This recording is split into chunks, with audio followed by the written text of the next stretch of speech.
Welcome Punjabi shorthand.com ਵੀ ready start. ਮੰਤਰੀ ਮੰਡਲ ਦੀ meeting ਤੋਂ ਬਾਅਦ ਸਰਕਾਰ ਦੇ ਬਚੇ ਕੁਝ ਮਹੀਨਿਆਂ ਲਈ ਮੁੱਖ ਮੰਤਰੀ ਚਰਨਜੀਤ ਸਿੰਘ ਚੰਨੀ ਨੇ ਇੱਕ ਵੱਡਾ ਐਲਾਨ ਕਰਦਿਆਂ ਘਰੇਲੂ ਖਪਤਕਾਰਾਂ ਲਈ ਬਿਜਲੀ ਸਸਤੀ ਕਰਨ ਦਾ ਐਲਾਨ ਕੀਤਾ ਹੈ। ਡੰਡੀ ਭਾਵ ਬਿਜਲੀ ਦੀਆਂ ਦਰਾਂ 3 ਰੁਪਏ ਪ੍ਰਤੀ ਯੂਨਿਟ ਘਟਾਉਣ ਦਾ ਫੈਸਲਾ ਲਿਆ ਹੈ।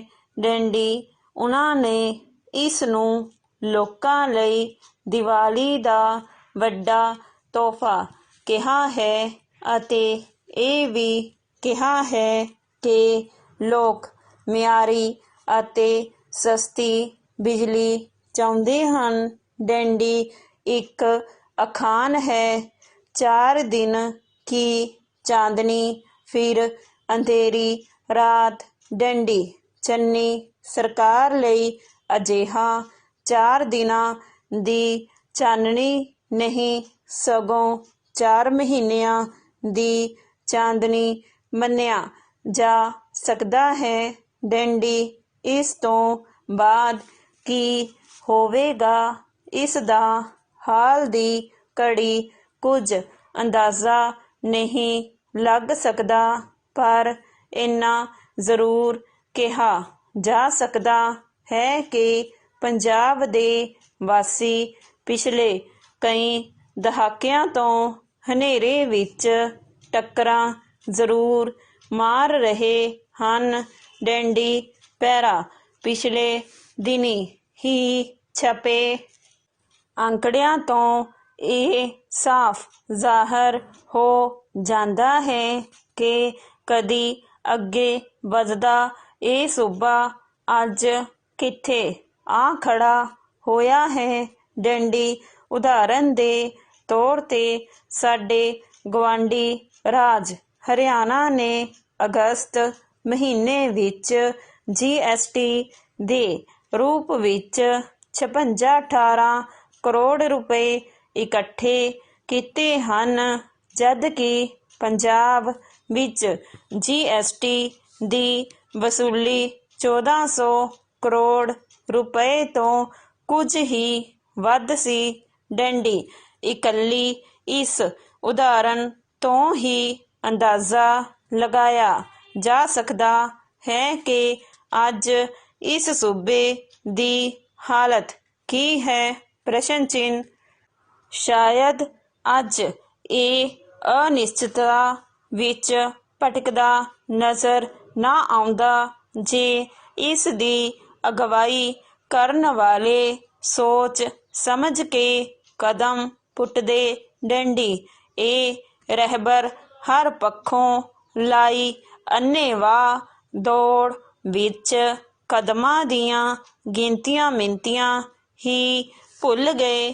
ਡੰਡੀ ਭੁੱਲਾਂ ਤਾਂ ਹਰ ਕੋਈ ਕਰਦਾ ਹੈ, ਪਰ ਰਹਿਬਰਾਂ ਦੀ ਭੁੱਲਾਂ ਲੋਕਾਂ ਨੂੰ ਉਜੜੇ ਰਾਹਾਂ ਤੇ ਹੀ ਤੋਰਦੀਆਂ ਹਨ। ਡੰਡੀ ਉਜੜੇ ਰਾਹਾਂ ਨੇ ਕਿੱਥੇ ਪੁੱਜਣਾ ਹੈ ਇਸ ਦਾ ਕਿਸੇ ਨੂੰ ਪਤਾ ਨਹੀਂ ਹੁੰਦਾ। ਡੰਡੀ ਅੱਜ ਇਹ ਸੂਬਾ ਅਜਿਹੀਆਂ ਘੁੰਮਣ ਘੇਰੀਆਂ ਵਿੱਚ ਫਸਿਆ ਨਜ਼ਰ ਆਉਂਦਾ ਹੈ। ਡੰਡੀ ਜੇ ਹਾਲੇ ਇਹ ਸਿਰ ਤੱਕ ਨਹੀਂ ਡੁੱਬਿਆ ਤਾਂ ਘੱਟੋ ਘੱਟ ਪਾਣੀ ਇਸ ਦੀ ਛਾਤੀ ਤੱਕ ਜ਼ਰੂਰ ਆ ਪੁੱਜਾ ਹੈ। ਡੰਡੀ ਡੁੱਬਦੇ ਨੂੰ ਕਿਸ ਨੇ ਪਾਰ ਲਾਉਣਾ ਹੈ ਇਸ ਦਾ ਕਿਸੇ ਨੂੰ ਪਤਾ ਨਹੀਂ ਹੈ। ਡੰਡੀ ਪੂਰੀ ਤਰ੍ਹਾਂ ਕਰਜ਼ੇ ਵਿੱਚ ਫਸੇ ਇਸ ਸੂਬੇ ਨੂੰ ਇਸ ਚੋਂ ਕਿਵੇਂ ਕੱਢਣਾ ਹੈ ਇਸ ਦੀ ਫਿਕਰ ਕਿਸੇ ਨੂੰ ਨਹੀਂ ਹੈ। ਡੰਡੀ ਨੌਜਵਾਨਾਂ ਦੇ ਭਵਿੱਖ ਬਾਰੇ ਸੋਚਣਾ ਤਾਂ ਦੂਰ, ਉਹਨਾਂ ਦੇ ਵਰਤਮਾਨ ਨੂੰ ਵੇਖ ਕੇ ਵੀ ਇਸ ਸੰਬੰਧੀ ਕਿਸੇ ਅੰਦਰ ਚਿੰਤਾ ਦੀ ਭਾਵਨਾ ਪੈਦਾ ਨਹੀਂ ਹੁੰਦੀ। ਡੰਡੀ stop. Welcome Punjabi shorthand.com B ready start. ਮੰਤਰੀ ਮੰਡਲ ਦੀ ਮੀਟਿੰਗ ਤੋਂ ਬਾਅਦ ਸਰਕਾਰ ਦੇ ਬਚੇ ਕੁਝ ਮਹੀਨਿਆਂ ਲਈ ਮੁੱਖ ਮੰਤਰੀ ਚਰਨਜੀਤ ਸਿੰਘ ਚੰਨੀ ਨੇ ਇੱਕ ਵੱਡਾ ਐਲਾਨ ਕਰਦਿਆਂ ਘਰੇਲੂ ਖਪਤਕਾਰਾਂ ਲਈ ਬਿਜਲੀ ਸਸਤੀ ਕਰਨ ਦਾ ਐਲਾਨ ਕੀਤਾ ਹੈ।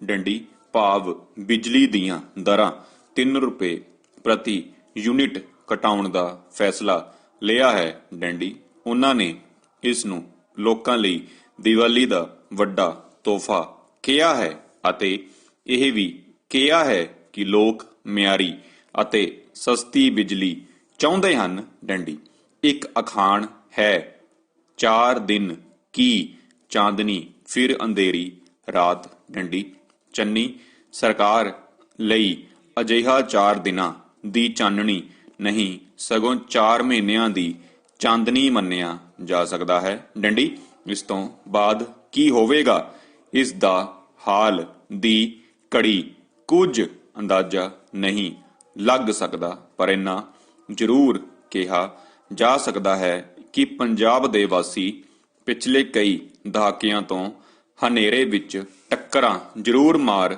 ਰਹੇ ਹਨ। ਡੰਡੀ ਪੈਰਾ ਪਿਛਲੇ ਦਿਨੀ ਹੀ ਛਪੇ ਅੰਕੜਿਆਂ ਤੋਂ ਇਹ ਸਾਫ਼ ਜ਼ਾਹਰ ਹੋ ਜਾਂਦਾ ਹੈ ਕਿ ਕਦੀ ਅੱਗੇ ਵੱਧਦਾ ਇਹ ਸੂਬਾ ਅੱਜ ਕਿੱਥੇ ਆ ਖੜਾ ਹੋਇਆ ਹੈ। ਡੰਡੀ ਉਦਾਹਰਣ ਦੇ ਤੌਰ ਤੇ ਸਾਡੇ ਗੁਆਂਢੀ ਰਾਜ ਹਰਿਆਣਾ ਨੇ ਅਗਸਤ ਮਹੀਨੇ ਵਿੱਚ GST ਦੇ ਰੂਪ ਵਿੱਚ 5618 ਕਰੋੜ ਰੁਪਏ ਇਕੱਠੇ ਕੀਤੇ ਹਨ, ਜਦਕਿ ਪੰਜਾਬ ਵਿੱਚ GST ਦੀ ਵਸੂਲੀ 1400 ਕਰੋੜ ਰੁਪਏ ਤੋਂ ਕੁਝ ਹੀ ਵੱਧ ਸੀ। ਡੰਡੀ ਇਕੱਲੀ ਇਸ ਉਦਾਹਰਣ ਤੋਂ ਹੀ ਇਹ ਅੰਦਾਜ਼ਾ ਲਗਾਇਆ ਜਾ ਸਕਦਾ ਹੈ ਕਿ ਅੱਜ ਇਸ ਸੂਬੇ ਦੀ ਹਾਲਤ ਕੀ ਹੈ। ਪ੍ਰਸ਼ਨ ਚਿੰਨ੍ਹ ਸ਼ਾਇਦ ਅੱਜ ਇਹ ਅਨਿਸ਼ਚਿਤਤਾ ਵਿੱਚ ਭਟਕਦਾ ਨਜ਼ਰ ਨਾ ਆਉਂਦਾ ਜੇ ਇਸ ਦੀ ਅਗਵਾਈ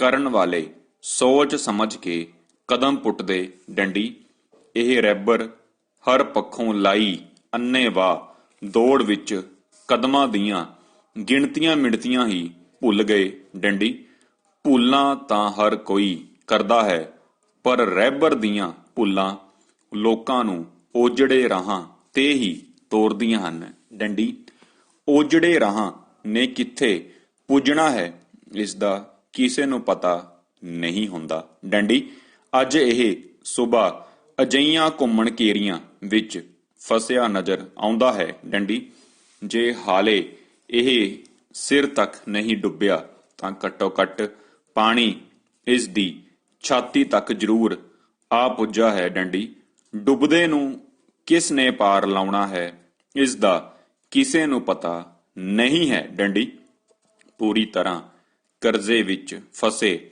ਇਸ ਸੂਬੇ ਨੂੰ ਇਸ ਵਿੱਚੋਂ ਕਿਵੇਂ ਕੱਢਣਾ ਹੈ ਇਸ ਦੀ ਫਿਕਰ ਕਿਸੇ ਨੂੰ ਨਹੀਂ ਹੈ।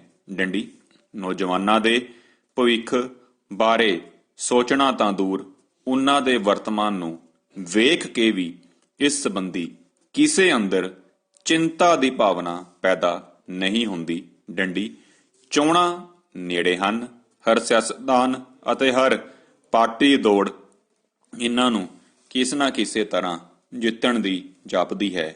ਡੰਡੀ ਇਸ ਲਈ ਸੌਖਾ ਰਾਹ ਮੁਫਤ ਦੇ ਐਲਾਨਾਂ ਦੀਆਂ ਝੜੀਆਂ ਲਾਉਣ ਦਾ ਹੈ। ਡੰਡੀ ਅਕਾਲੀਆਂ ਨੇ ਕੁਝ ਵਰਗਾਂ ਲਈ ਬਿਜਲੀ ਪਾਣੀ ਮੁਫਤ ਕਰਕੇ ਨਤੀਜਾ ਦੇਖ ਲਿਆ ਹੈ। ਡੰਡੀ ਉਹਨਾਂ ਦੀਆਂ ਲਾਪਰਵਾਹ ਅਤੇ ਸਤਹੀ ਯੋਜਨਾਵਾਂ ਕਰਕੇ ਸੂਬੇ ਸਿਰ ਕਰਜ਼ਾ ਚੜ੍ਹਨਾ ਸ਼ੁਰੂ ਹੋਇਆ ਸੀ। ਡੰਡੀ ਉਹ ਉਦੋਂ ਤੱਕ ਕੁਰਸੀ ਤੋਂ ਹੇਠਾਂ ਨਹੀਂ ਉਤਰੇ ਜਦੋਂ ਤੱਕ ਉਹਨਾਂ ਨੇ ਕਰਜ਼ੇ ਦੀ ਪੰਡ ਨੂੰ ਭਾਰੀ ਨਹੀਂ ਕਰ ਦਿੱਤਾ। ਡੰਡੀ ਅਗਲੀ ਪਾਰੀ ਕਾਂਗਰਸ ਦੀ ਸੀ। ਡੰਡੀ ਉਹਨਾਂ ਦੇ ਨਾਕਸ ਪ੍ਰਬੰਧ ਅਤੇ ਸੋਚ ਕਰਕੇ ਇਹ ਭਾਰੀ ਹੋਇਆ ਕਰਜ਼ਾ ਹੋਰ ਬੋਝਲ ਹੋ ਗਿਆ ਅਤੇ ਇਸ ਦੇ ਭਾਰ ਥੱਲੇ ਪੰਜਾਬ ਲੜਖੜਾਉਂਦਾ ਨਜ਼ਰ ਆ ਰਿਹਾ ਹੈ। ਡੰਡੀ ਪਰ ਅਫਸੋਸ ਇਸ ਗੱਲ ਦਾ ਹੈ ਕਿ ਸਾਡੇ ਵੈਲਕਮ ਪੰਜਾਬੀ shorthand.com ਵੀ ਰੈਡੀ ਸਟਾਰਟ। ਮੰਤਰੀ ਮੰਡਲ ਦੀ ਮੀਟਿੰਗ ਤੋਂ ਬਾਅਦ ਸਰਕਾਰ ਦੇ ਬਚੇ ਕੁਝ ਮਹੀਨਿਆਂ ਲਈ ਮੁੱਖ ਮੰਤਰੀ ਚਰਨਜੀਤ ਸਿੰਘ ਚੰਨੀ ਨੇ ਇੱਕ ਵੱਡਾ ਐਲਾਨ ਕਰਦਿਆਂ ਘਰੇਲੂ ਖਪਤਕਾਰਾਂ ਲਈ ਬਿਜਲੀ ਸਸਤੀ ਕਰਨ ਦਾ ਐਲਾਨ ਕੀਤਾ ਹੈ। ਡੰਡੀ ਭਾਵ ਬਿਜਲੀ ਦੀਆਂ ਦਰਾਂ 3 ਰੁਪਏ ਪ੍ਰਤੀ ਯੂਨਿਟ ਘਟਾਉਣ ਦਾ ਫੈਸਲਾ ਲਿਆ ਹੈ। ਡੰਡੀ ਉਹਨਾਂ ਨੇ ਇਸ ਨੂੰ ਲੋਕਾਂ ਲਈ ਦੀਵਾਲੀ ਦਾ ਵੱਡਾ ਤੋਹਫਾ ਕਿਹਾ ਹੈ ਅਤੇ ਇਹ ਵੀ ਕਿਹਾ ਹੈ ਕਿ ਲੋਕ ਮਿਆਰੀ ਅਤੇ ਸਸਤੀ ਬਿਜਲੀ ਚਾਹੁੰਦੇ ਹਨ। ਡੰਡੀ ਇੱਕ ਅਖਾਣ ਹੈ, 4 ਦਿਨ ਕੀ ਚਾਂਦਨੀ ਫਿਰ ਅੰਧੇਰੀ ਰਾਤ। ਡੰਡੀ ਚੰਨੀ ਸਰਕਾਰ ਲਈ ਅਜਿਹਾ 4 ਦਿਨ ਦੀ ਚਾਨਣੀ ਨਹੀਂ ਸਗੋਂ 4 ਮਹੀਨਿਆਂ ਦੀ ਚਾਂਦਨੀ ਮੰਨਿਆ ਜਾ ਸਕਦਾ ਹੈ। ਡੰਡੀ ਇਸ ਤੋਂ ਬਾਅਦ ਕੀ ਹੋਵੇਗਾ ਇਸ ਦਾ ਹਾਲ ਦੀ ਘੜੀ ਕੁਝ ਅੰਦਾਜ਼ਾ ਨਹੀਂ ਲੱਗ ਸਕਦਾ, ਪਰ ਇੰਨਾ ਜ਼ਰੂਰ ਕਿਹਾ ਜਾ ਸਕਦਾ ਹੈ ਕਿ ਪੰਜਾਬ ਦੇ ਵਾਸੀ ਪਿਛਲੇ ਕਈ ਦਹਾਕਿਆਂ ਤੋਂ ਹਨੇਰੇ ਵਿੱਚ ਟੱਕਰਾਂ ਜ਼ਰੂਰ ਮਾਰ ਰਹੇ ਹਨ। ਡੰਡੀ ਮਹਿਰਾ ਪਿਛਲੇ ਦਿਨੀ ਹੀ ਛਪੇ ਅੰਕੜਿਆਂ ਤੋਂ ਇਹ ਸਾਫ਼ ਜ਼ਾਹਰ ਹੋ ਜਾਂਦਾ ਹੈ ਕਿ ਕਦੇ ਅੱਗੇ ਵੱਧਦਾ ਇਹ ਸੂਬਾ ਅੱਜ ਕਿੱਥੇ ਆ ਖੜਾ ਹੋਇਆ ਹੈ। ਡੰਡੀ ਉਦਾਹਰਨ ਦੇ ਤੌਰ ਤੇ ਸਾਡੇ ਗੁਆਂਢੀ ਰਾਜ ਹਰਿਆਣਾ ਨੇ ਅਗਸਤ ਮਹੀਨੇ ਵਿੱਚ GST ਦੇ ਰੂਪ ਵਿੱਚ 5518 ਕਰੋੜ ਰੁਪਏ ਇਕੱਠੇ ਕੀਤੇ ਹਨ, ਜਦਕਿ ਪੰਜਾਬ ਵਿੱਚ GST ਦੀ ਵਸੂਲੀ 1400 ਕਰੋੜ ਰੁਪਏ ਤੋਂ ਕੁਝ ਹੀ ਵੱਧ ਸੀ। ਡੰਡੀ ਇਕੱਲੀ ਇਸ ਉਦਾਹਰਨ ਤੋਂ ਹੀ ਇਹ ਅੰਦਾਜ਼ਾ ਲਗਾਇਆ ਜਾ ਸਕਦਾ ਹੈ ਕਿ ਅੱਜ ਇਸ ਸੂਬੇ ਦੀ ਹਾਲਤ ਕੀ ਹੈ। ਪ੍ਰਸ਼ਨ ਚਿੰਨ੍ਹ ਸ਼ਾਇਦ ਅੱਜ ਇਹ ਅਨਿਸ਼ਚਿਤਤਾ ਵਿੱਚ ਭਟਕਦਾ ਨਜ਼ਰ ਨਾ ਆਉਂਦਾ ਜੇ ਇਸ ਦੀ ਅਗਵਾਈ ਕਰਨ ਵਾਲੇ ਸੋਚ ਸਮਝ ਕੇ ਕਦਮ ਪੁੱਟਦੇ। ਡੰਡੀ ਇਹ ਰਹਿਬਰ ਹਰ ਪੱਖੋਂ ਲਾਈ ਅੰਨ੍ਹੇਵਾਹ ਦੌੜ ਵਿੱਚ ਕਦਮਾਂ ਦੀਆਂ ਗਿਣਤੀਆਂ ਮਿਣਤੀਆਂ ਹੀ ਭੁੱਲ ਗਏ। ਡੰਡੀ ਭੁੱਲਾਂ ਤਾਂ ਹਰ ਕੋਈ ਕਰਦਾ ਹੈ, ਪਰ ਰਹਿਬਰ ਦੀਆਂ ਭੁੱਲਾਂ ਲੋਕਾਂ ਨੂੰ ਉਜੜੇ ਰਾਹਾਂ ਤੇ ਹੀ ਤੋਰਦੀਆਂ ਹਨ। ਡੰਡੀ ਉਜੜੇ ਰਾਹਾਂ ਨੇ ਕਿੱਥੇ ਪੁੱਜਣਾ ਹੈ ਇਸ ਦਾ ਕਿਸੇ ਨੂੰ ਪਤਾ ਨਹੀਂ ਹੁੰਦਾ। ਡੰਡੀ ਅੱਜ ਇਹ ਸੂਬਾ ਅਜਿਹੀਆਂ ਘੁੰਮਣ ਘੇਰੀਆਂ ਵਿੱਚ ਫਸਿਆ ਨਜ਼ਰ ਆਉਂਦਾ ਹੈ। ਡੰਡੀ ਜੇ ਹਾਲ ਇਹ ਸਿਰ ਤੱਕ ਨਹੀਂ ਡੁੱਬਿਆ ਤਾਂ ਘੱਟੋ ਘੱਟ ਪਾਣੀ ਇਸ ਦੀ ਛਾਤੀ ਤੱਕ ਜ਼ਰੂਰ ਆ ਪੁੱਜਾ ਹੈ। ਡੰਡੀ ਡੁੱਬਦੇ ਨੂੰ ਕਿਸੇ ਨੇ ਪਾਰ ਲਾਉਣਾ ਹੈ ਇਸ ਦਾ ਕਿਸੇ ਨੂੰ ਪਤਾ ਨਹੀਂ ਹੈ। ਡੰਡੀ ਪੂਰੀ ਤਰ੍ਹਾਂ ਕਰਜ਼ੇ ਵਿੱਚ ਫਸੇ ਇਸ ਸੂਬੇ ਨੂੰ ਇਸ ਚੋਂ ਕਿਵੇਂ ਕੱਢਣਾ ਹੈ ਇਸ ਦੀ ਫਿਕਰ ਕਿਸੇ ਨੂੰ ਨਹੀਂ ਹੈ। ਡੰਡੀ ਨੌਜਵਾਨਾਂ ਦੇ ਭਵਿੱਖ ਬਾਰੇ ਸੋਚਣਾ ਤਾਂ ਦੂਰ, ਉਹਨਾਂ ਦੇ ਵਰਤਮਾਨ ਨੂੰ ਵੇਖ ਕੇ ਵੀ ਇਸ ਸੰਬੰਧੀ ਕਿਸੇ ਅੰਦਰ ਚਿੰਤਾ ਦੀ ਭਾਵਨਾ ਪੈਦਾ ਨਹੀਂ ਹੁੰਦੀ। ਡੰਡੀ ਚੋਣਾਂ ਨੇੜੇ ਹਨ। ਡੰਡੀ ਹਰ ਸਿਆਸਤਦਾਨ ਅਤੇ ਹਰ ਪਾਰਟੀ ਦੀ ਦੌੜ ਇਹਨਾਂ ਨੂੰ ਕਿਸੇ ਨਾ ਕਿਸੇ ਤਰ੍ਹਾਂ ਜਿੱਤਣ ਦੀ ਜਾਪਦੀ ਹੈ। ਡੰਡੀ ਇਸ ਲਈ ਸੌਖਾ ਰਾਹ ਮੁਫਤ ਦੇ ਐਲਾਨਾਂ ਦੀਆਂ ਝੜੀਆਂ ਲਾਉਣ ਦਾ ਹੈ। ਡੰਡੀ ਅਕਾਲੀਆਂ ਨੇ ਕੁਝ ਵਰਗਾਂ ਲਈ ਬਿਜਲੀ ਪਾਣੀ ਮੁਫਤ ਕਰਕੇ ਨਤੀਜਾ ਦੇਖ ਲਿਆ ਹੈ। ਡੰਡੀ ਉਹਨਾਂ ਦੀਆਂ ਲਾਪਰਵਾਹ ਅਤੇ ਸਤਹੀ ਯੋਜਨਾਵਾਂ ਕਰਕੇ ਸੂਬੇ ਸਿਰ ਕਰਜ਼ਾ ਚੜ੍ਹਨਾ ਸ਼ੁਰੂ ਹੋਇਆ ਸੀ। ਡੰਡੀ ਉਹ ਉਦੋਂ ਤੱਕ ਕੁਰਸੀ ਤੋਂ ਹੇਠਾਂ ਨਹੀਂ ਉਤਰੇ ਜਦੋਂ ਤੱਕ ਉਹਨਾਂ ਨੇ ਕਰਜ਼ੇ ਦੀ ਪੰਡ ਨੂੰ ਭਾਰੀ ਨਹੀਂ ਕਰ ਦਿੱਤਾ। ਡੰਡੀ ਅਗਲੀ ਪਾਰੀ ਕਾਂਗਰਸ ਦੀ ਸੀ। ਡੰਡੀ ਉਹਨਾਂ ਦੇ ਨਾਕਸ ਪ੍ਰਬੰਧ ਅਤੇ ਸੋਚ ਕਰਕੇ ਇਹ ਭਾਰੀ ਹੋਇਆ ਕਰਜ਼ਾ ਹੋਰ ਬੋਝਲ ਹੋ ਗਿਆ ਹੈ ਅਤੇ ਇਸ ਦੇ ਭਾਰ ਥੱਲੇ ਪੰਜਾਬ ਲੜਖੜਾਉਂਦਾ ਨਜ਼ਰ ਆ ਰਿਹਾ ਹੈ। ਡੰਡੀ ਪਰ ਅਫਸੋਸ ਦੀ ਗੱਲ ਦਾ ਹੈ ਕਿ ਸਾਡੇ ਸਿਆਸਤਦਾਨ ਇਸ ਦਿਸ਼ਾ ਵਿੱਚ ਚਿੰਤਾਵਾਨ ਅਤੇ ਗੰਭੀਰ ਹੋ ਕੇ ਸੋਚਣ ਦੀ ਬਜਾਏ ਕੁਰਸੀ ਦੌੜ ਵਿੱਚ ਹੀ ਮਗਨ ਦਿਖਾਈ ਦਿੰਦੇ ਹਨ। ਡੰਡੀ ਜਿਵੇਂ ਜਿਵੇਂ ਚੋਣਾਂ ਨੇੜੇ ਆ ਰਹੀਆਂ ਹਨ, ਜਾਪਦਾ ਹੈ ਕਿ ਉਵੇਂ ਹੀ ਇਹ ਆਪਣਾ ਤਵਾਜ਼ਨ ਗੁਆ ਰਹੇ ਹਨ। ਡੰਡੀ ਇਸੇ ਕਰਕੇ ਹੀ ਲੋਕਾਂ ਨੂੰ ਭਰਮਾਉਣ ਲਈ ਨਿਤ ਦਿਨ